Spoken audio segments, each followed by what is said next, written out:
Hello প্রিয় SSC শিক্ষার্থীরা, তোমাদেরকে আমাদের চ্যানেলে স্বাগতম। আজকে তোমাদের মধ্যে আমি তুলে ধরব হিসাব বিজ্ঞানের প্রথম পত্রে কিছু গুরুত্বপূর্ণ এমসিকিউ, যার ভিতর থেকে তোমরা সকল বোর্ডে 100% কমন পাবে। এখানে দেখতে পাচ্ছ 1 নাম্বার, এটা খুবই ইম্পর্টেন্ট। নিচের কোন হিসাব উদ্বৃত্তে রেয়ামিল অন্তর্ভুক্ত হয় না?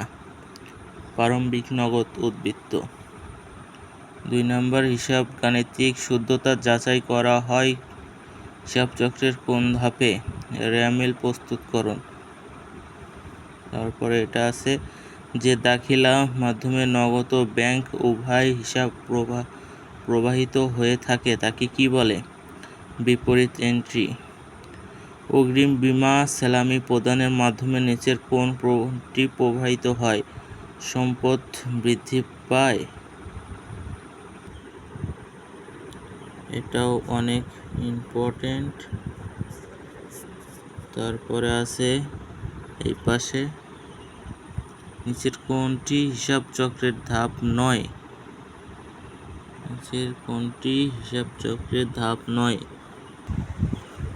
নগদ প্রবাহ বিবরণী। এটা আছে একটা 13 নম্বর, দুতরফা দাখিলা পদ্ধতি অনুযায়ী মোট ডেবিট টাকা কি মোট ক্রেডিটের সমান হবে? তারপর এই নিচের দিকে আছে 2-3টা, দেখো। অগ্রিম ও বকেয়া সমূহ লিপিবদ্ধ করতে নিচের কোন দাখিলা দেয়া হয়? সমন্বয় দাখিলা। এটা কিন্তু অনেক ইম্পর্টেন্ট। কোন বিষয়টিকে ব্যবসায়িক ভাষা বলা হয়? হিসাব বিজ্ঞানকে।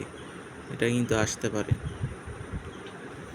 হিসাব বিজ্ঞানের মৌলিক সমীকরণ কোনটি? এটা কিন্তু খুবই ইম্পর্টেন্ট, তোমরা ভালো করে দেখো। 18 নম্বর, ক নম্বর হবে A=L+O অথবা E। একটা আছে স্পর্শনীয় সম্পদ কোনটি? সুনাম, প্যাটেন্ট, ট্রেডমার্ক, কলকবজা হবে। এই পাশে কয়েকটা আছে, দেখো। হিসাব বিজ্ঞানের কোন নীতি অনুযায়ী মজুত মাল মূল্যায়ন করা হয়? এটা কিন্তু খুবই ইম্পর্টেন্ট। রক্ষণশীলতা নীতি। হিসাব বিজ্ঞান অনাদায়ী পাওনায় হিসাবভুক্ত করা কয়টি পদ্ধতি? 2টি। এগুলোর ভিতর থেকে তোমরা 2-3টা কমন পেতে পারো। পরবর্তী ভিডিও খুবই শীঘ্রই দেব আমি। সবাই চ্যানেলটিকে সাবস্ক্রাইব করো, আর যারা ফেসবুক থেকে দেখছো তারা ফলো করে রাখো। খুবই শীঘ্রই পরবর্তী ভিডিওটা আসবে।